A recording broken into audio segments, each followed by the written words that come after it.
प्यारे बच्चों, जैसे कि अब यहां पर इलेक्ट्रोमैग्नेटिक इंडक्शन स्टार्ट हो चुका है। इसका आधार पर ऑनलाइन स्टूडेंट्स के द्वारा क्वेश्चन पूछे जाने लगे हैं। उनमें से एक पूछा गया क्वेश्चन पूरा आपके सामने बता दिया गया है। सब कुछ ध्यान देख के समझ में आ जाएगा क्या दे रखा है क्वेश्चन में। क्वेश्चन दे रखे हैं दो इंडक्टर्स जिसका सेल्फ इंडक्टेंस 1 मिली हेनरी और 2 मिली हेनरी है, और इनके resistance ohmic resistance 3 ohm and 4 ohm respectively. अगर बिल्कुल प्योर इंडक्टर होता है, जैसे थ्योरी में बताया जा चुका है, तो उसमें कोई ओमिक रेजिस्टेंस नहीं होता। और वास्तव में इन प्रैक्टिस कोई भी प्योर इंडक्टर हमारे पास उपलब्ध नहीं है। थोड़ा बहुत तो रेजिस्टेंस उसमें होगा ही होगा। और एक प्योर रेजिस्टेंस 12 ओम का 5 वोल्ट की बैटरी के साथ इस तरह से पैरेलल में जोड़ दिए गए हैं। ये main current taken from battery है। ठीक t=0 पे स्विच ऑन कर दिया गया। तो मैक्सिमम करंट और मिनिमम करंट का रेशियो आपको निकालना है। देखिए, जैसे करंट स्टार्ट होगा और अपनी मैक्सिमम वैल्यू रिगेन करने की कोशिश करेगा, तो जो करंट इसमें जा रहा होगा वो करंट के इंक्रीजिंग के कारण, इंक्रीजिंग कौन सा, 0 से अपनी स्टेडी वैल्यू तक जाने के दौरान, पल भर का समय होता है, उस दौरान इसमें फ्लक्स का परिवर्तन होगा जिससे इंड्यूस्ड ईएमएफ होगा और वो उस बढ़ते हुए करंट को अपोज करेगा।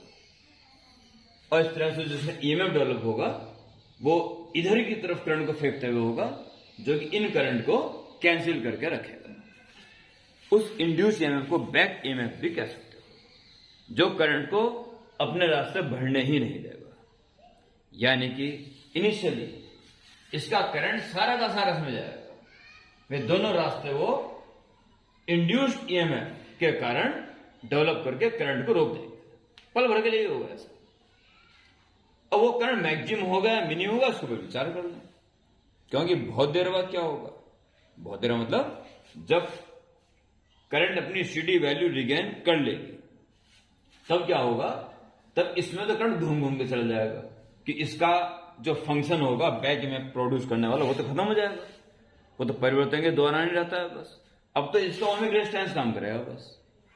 यानी कि इसके साथ साथ दो रेजिस्टेंस और पैरेलल में आ जाएंगे, और पैरेलल में आ जाएंगे तो रेजिस्टेंस और कम हो जाएगा। रेजिस्टेंस कम हो जाएगा तो करंट ज्यादा हो जाएगा। यानी कि जब स्टेडी स्टेट आ जाएगी तब ज्यादा करंट फ्लो होगा। ठीक है, ये समझने वाली बात है। तो हमें मैक्सिमम और मिनिमम का रेशियो फाइंड करना है, जो कि बड़े इजीली हम फाइंड कर सकते हैं। तो पहले करंट होगा मिनिमम, क्योंकि रेजिस्टेंस है ज्यादा। तो आई मिनिमम यानी जस्ट इनिशियल, ठीक है, जस्ट आफ्टर t=0।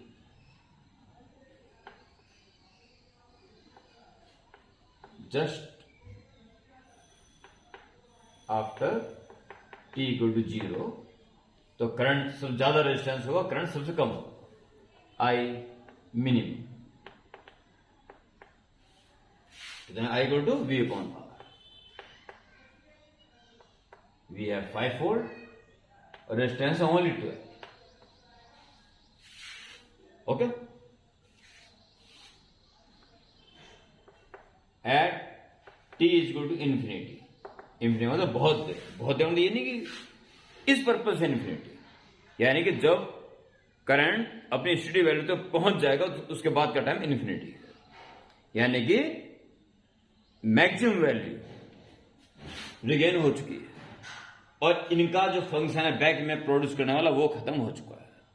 ठीक है, अब ये काम करना है बस। तो इस केस में पहले आप इफेक्टिव रेजिस्टेंस निकाल दीजिए, आर इफेक्टिव, तो निकलेगा 1/3 प्लस 1/4 प्लस 1/12। तो ये काम कर रहा है न्यू रेजिस्टेंस काफी देर बाद। एल्सियम 12, तो 4 + 3 + 1 ये होगा 4 5 6 7 8/12 इतना एनर्जी कोई दिक्कत नहीं, 8/12। सो इसमें फैक्ट्री रेजिस्टेंस होगा 12/8 ओ, ठीक है। तो इस समय कितना करंट होगा, तो रेजिस्टेंस कम हो चुका है, इसलिए रेजिस्टेंस ज्यादा हो जाएगा, current maximum I equal to V upon R effect नहीं होगा। 5 वोल्ट लगा हुआ है और रेजिस्टेंस कितना हो चुका है, 12/8 पर इतना एन। फालतू की गुणा भाग ना करें calculation. So we require I maximum upon I minimum. Easy, very easy. Maximum ये आ गया, मिनिमम ये था, 5/12 5/12 कट जाएगा, बस 8 बच जाएगा मैक्सिमम का। वेरी सिंपल, बस बेसिक्स कॉन्सेप्ट्स खतरनाक हो, बिल्कुल क्लियर हो, और 1 बाय 1 क्वेश्चन करने शुरू कर दो बस। ओके।